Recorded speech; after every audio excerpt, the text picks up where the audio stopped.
반갑습니다, 여러분. 잘 지내시죠? 건강하십니까? 감기 조심하시기 바랍니다. 어제 23일 영상 올리지 못했습니다. 감기 때문에 콧소리가 너무 심해가지고 영상 올리지 못해서 죄송하고요. 오늘은 24일 시편 34편 본문을 가지고 좀 나누려고 합니다. 시편 34편은 배경이 아주 특이합니다. 시 앞에 보면은 다윗이 아비멜렉 앞에서 미친 채 하다가 쫓겨나서 지은 시라고 되어 있습니다. 여기 말이 다 안 돼요. 다윗이 아비멜렉은요, 이스라엘과 원수지간인 그 블레셋의 왕을 뜻하는 말이 아비멜렉입니다. 이집트 하면 바로라고 말하는 것처럼 아비멜렉은 블레셋의 왕을 이야기하는데요. 다윗이 블레셋 왕, 원수의 나라, 적국 앞에 갈 이유가 뭐가 있나, 배경을 모르면 이해가 되지 않는 부분들입니다. 또 그 앞에서 왜 미친 채를 해야 되는지도 배경을 모르면 이해를 할 수가 없는 부분입니다. 이 시를 잘 이해하려면 그 배경을 찾아봐야 됩니다. 사무엘상 21장 10절을 보시면 이 시의 배경이 나와 있습니다. 사무엘상 21장 10절부터 15절까지를 보시면 되는데요. 하단에 제가 더보기란에 이 본문을 넣어놓겠습니다. 다윗은 이스라엘에서 골리앗을 무찌른 전쟁의 영웅이었지만, 그러나 사울은 이때부터 자기보다 인기가 높은 다윗을 시기하고 질투하기 시작합니다. 그리고 다윗을 죽일 마음까지 품게 되었습니다. 왕이 자신을 죽이려고 쫓아오는 줄은 꿈에도 모르고 있었던 이 다윗은 다행히 사울의 아들이자 자신의 절친이었던 요나단의 도움으로 위기를 모면하게 됩니다. 그리고 그때부터 다윗은 도망자 신세가 됩니다. 영문도 모르고 상황도 모르고 어떻게 될지도 전혀 모르는 상태에서 도망자가 된 거죠. 얼마나 급하게 피신을 했는지 먹을 것도 없고 무기도 없고 함께하는 사람도 없이 그렇게 홀로 외로운 피신의 생활을 시작하게 됩니다. 그러다가 다윗은 나름대로 사울을 피할 방법을 찾다가 이스라엘 왕과 군대가 따라올 수 없는 곳으로 가야 되겠다고 생각을 합니다. 그리고 이스라엘의 적인 나라, 바로 블레셋의 가드라는 지역으로 숨어 들어가게 됩니다. 나름대로 가드로 도망치면 이제 적국이니까, 적의 나라니까 이스라엘에 함부로 아무리 사울 왕이라도 군대를 다 이끌어도 들어올 수 없겠다 생각하고 자기 나름대로는 기가 막힌 아이디어라고 생각하고 들어갔는데요. 다윗이 몰랐던 게 있습니다. 왜냐면 예전에 다윗이 죽였던 골리앗, 그 골리앗이 바로 그 가드 출신이었던 거죠. 근데 자기가 죽였던 골리앗의 땅으로 들어갔으니 자기는 이제 다윗의 운명은 이제 어떻게 됐는지 굉장히 궁금해지는 거죠. 다윗은 다 잊어버렸을지 몰라도 가드 사람들은 다윗을 못 잊죠. 원수죠. 자기네 지역 출신의 최고의 장수였는데 저 어린 소년한테, 다윗이 어릴 때 그 어린 소년한테 물맷돌 한 방 맞아가지고 죽었잖아요. 그러니까 다윗이라는 이름만 들어도 밥 먹다가 그냥 숟가락 집어 던질 정도로 그렇게 치를 떨고 있는 상황이었어요. 그러니까 가드의 그 다윗이 나타나자, 시간이 좀 지났어도 다윗 하면 다 기억이 날 거 아닙니까? 다윗이 나타나자 사람들이 들썩이기 시작합니다. 그리고 어떤 사람이 이제 그 왕, 블레셋 왕, 아기스라고도 나와 있는데 아비멜렉한테 가서 이 사실을 보고합니다. 저놈이 골리앗 장군을 죽인 그 다윗입니다. 사울은 천천히요 다윗은 만만이라 하는 그 노래의 주인공 그놈이요, 그놈. 지금 저놈이 무슨 생각으로 여기 들어왔겠습니까? 잘 모르겠지만 이거 복수할 기회입니다. 당장 저 다윗을 잡아서 죽입시다. 아주 사지를 갈기갈기 찢어서 죽입시다. 막 그러면서 다윗에 대해서 이제 죽이자고 그렇게 이야기를 하고 있습니다. 갑분싸죠, 갑분싸. 다윗은 살려고 들어왔는데 더 심각한 상황이 된 거죠. 다윗은 순간 모든 상황을 눈치챕니다. 나 이제 죽었구나. 잘못 들어왔구나. 이제 생각을 하게 되는 거죠. 사울을 피하려다가 아비멜렉을 만나서 이제 죽게 생겼습니다. 이제 더 비참하게 죽을 수밖에 없는 그런 위기였죠. 물맷돌로 죽였으니까 물맷돌로 다윗을 죽을 때까지 던질 수도 있는 거고, 온갖 별 생각 다 했겠죠. 순간 다윗은 이 재치를 발휘합니다. 그래서 무슨 계시라도 받는 미친 사람처럼 막 중얼거리기 시작하고요.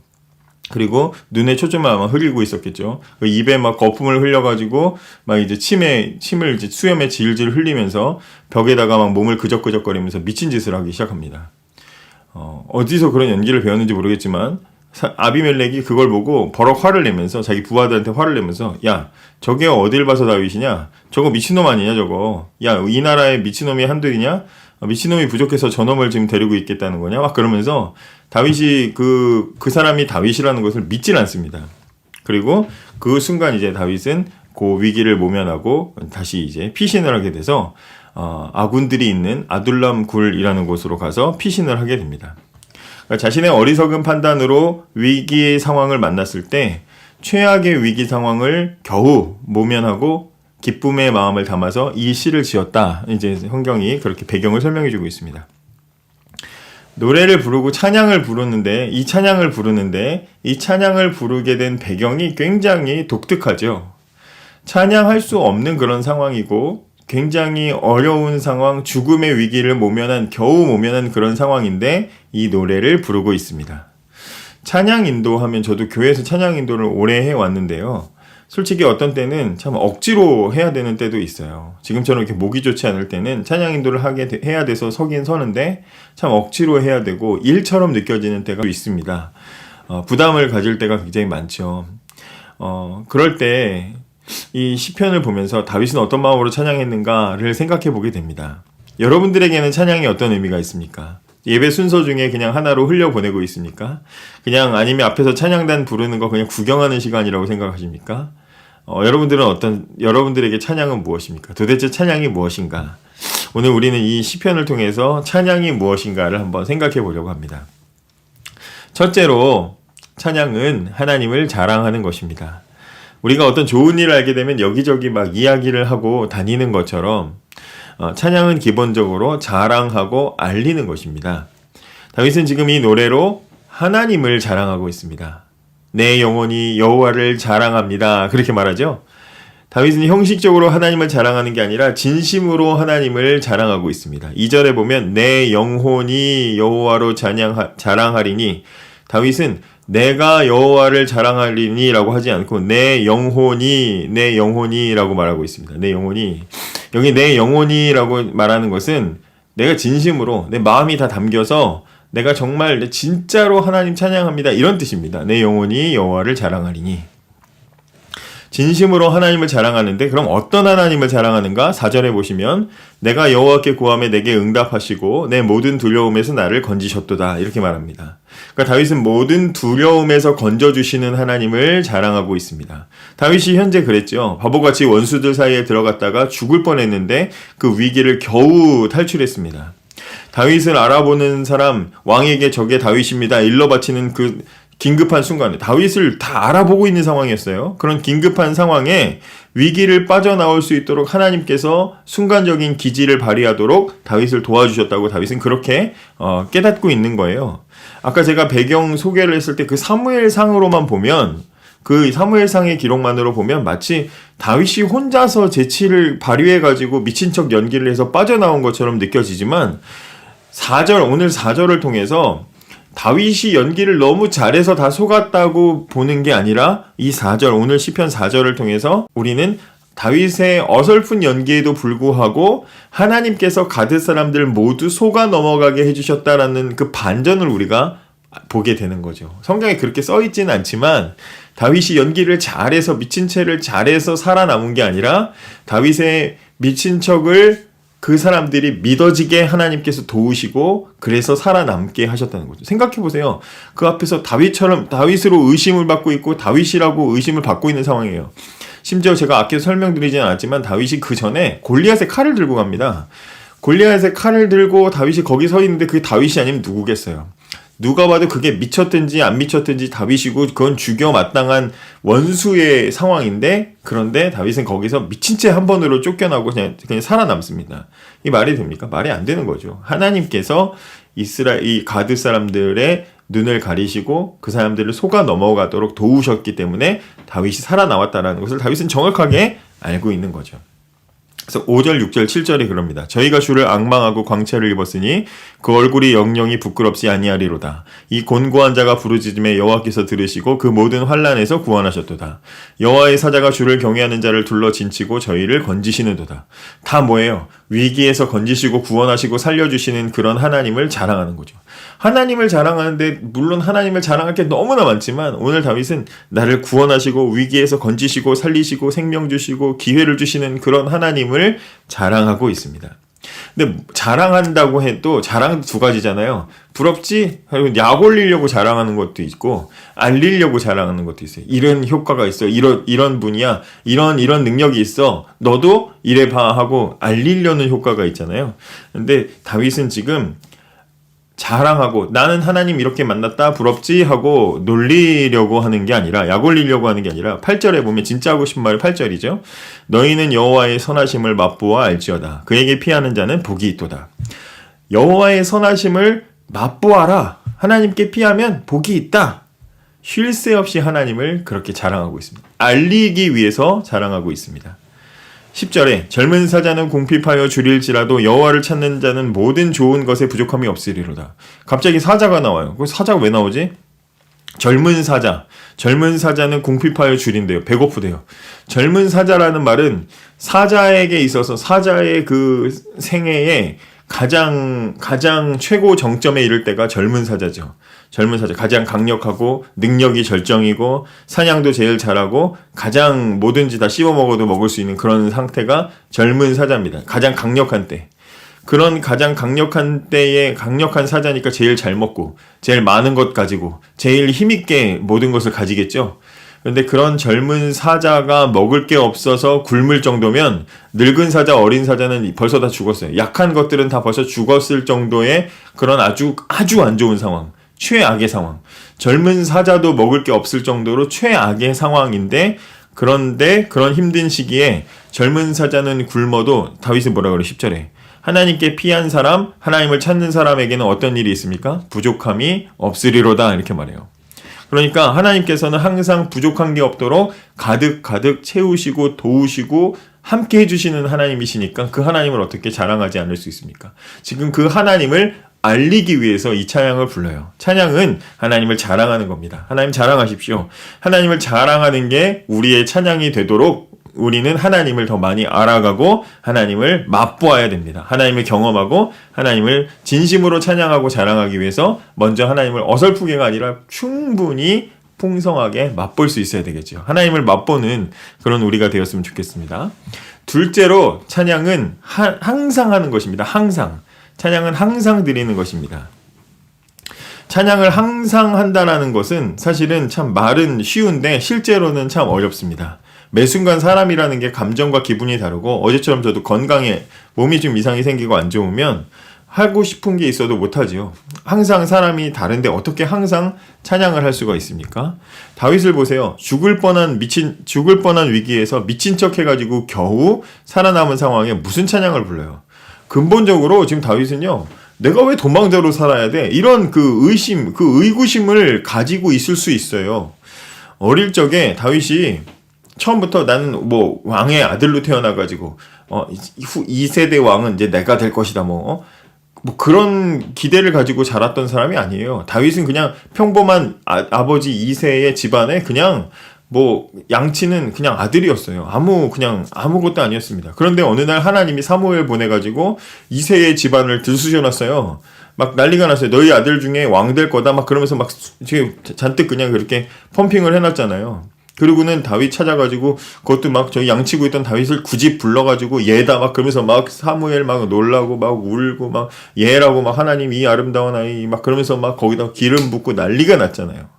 그러니까 다윗은 그때 그 부었던 그 사무엘이 부어주었던 기름 축복 기도해줬던 그 기도의 손길 다 기억하고 있을 거라고요. 여러분 반장도 아니고 전교 회장도 아니고 왕이래요. 왕이 될 거래요. 내가 왕이 될 상인가 이거 질문하는 것처럼 왕이 된다고 왕.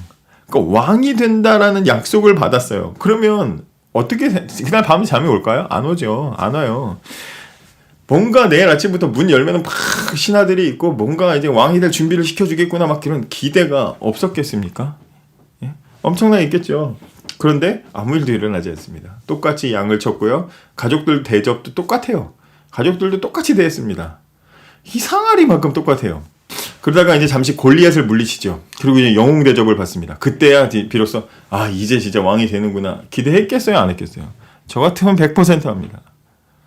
준비했을 거예요. 여봐라 막 연습도 하고 막 그랬을 거라고요.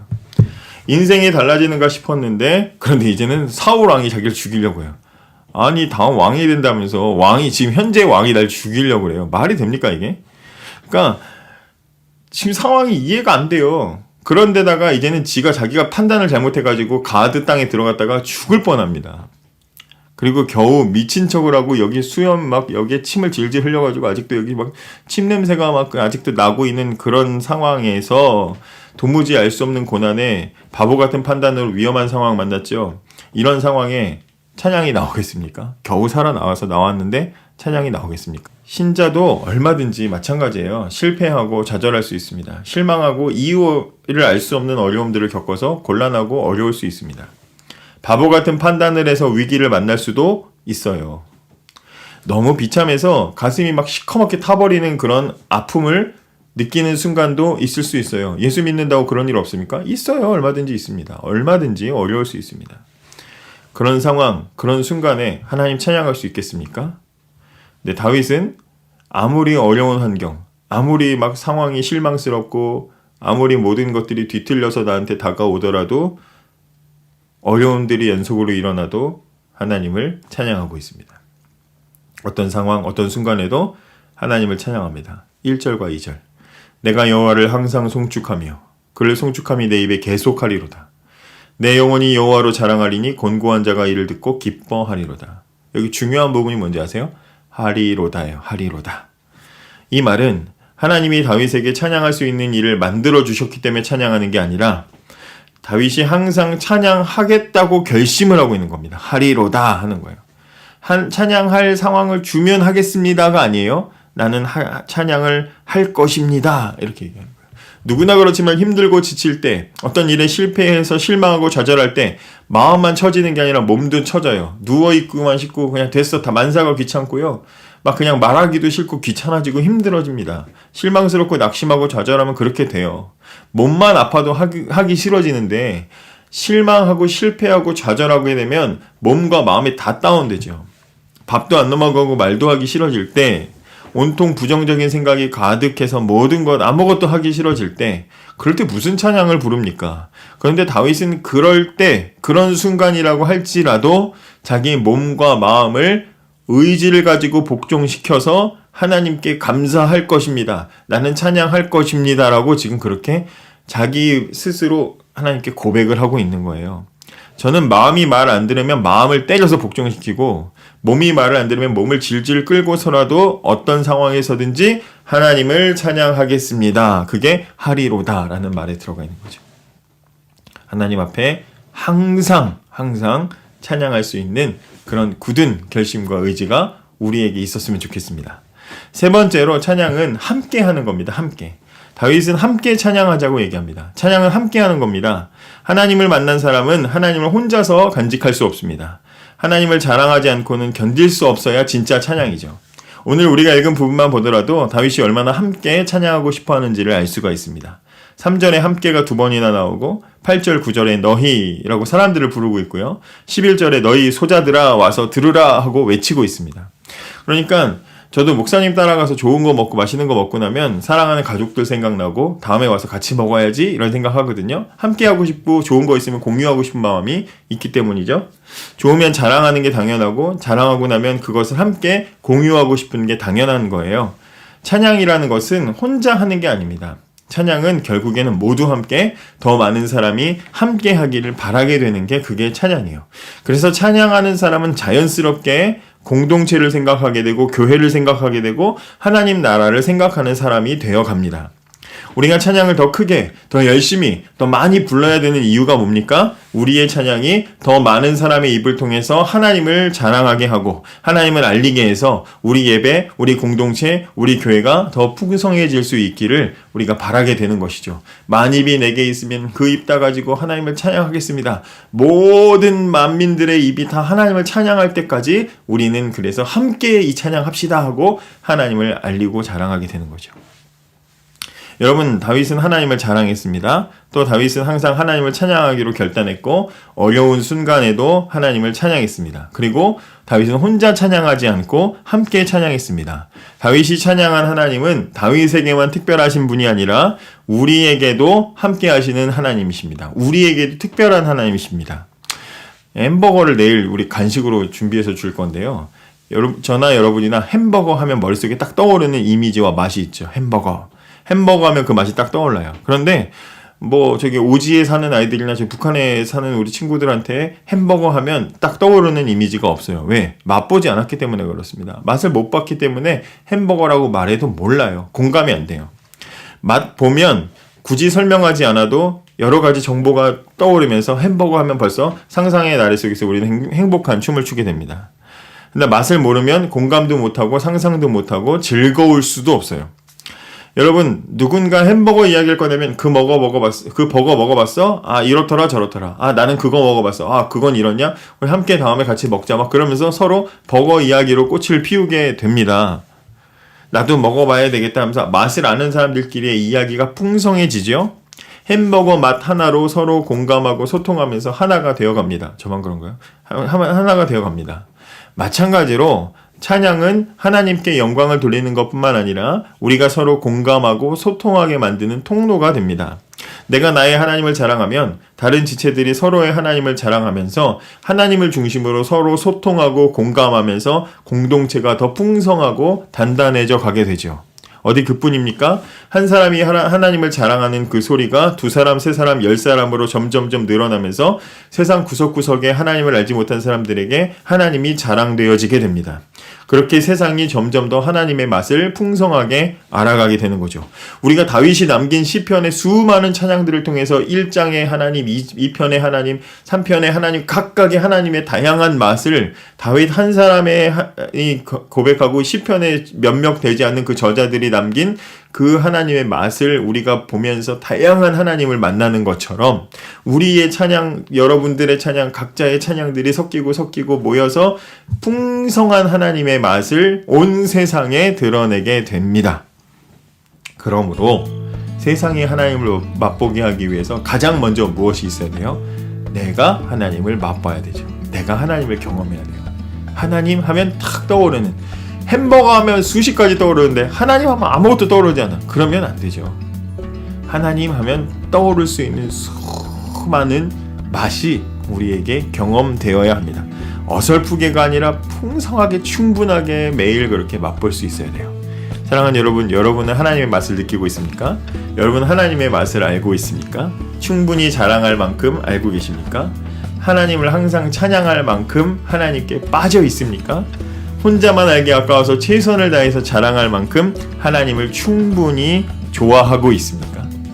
아니면 메마르고 무미건조하게 하나님 몰라, 하나님 하면 정보 아무것도 없이 그렇게 살아가고 있지 않습니까? 하나님을 맛보십시오.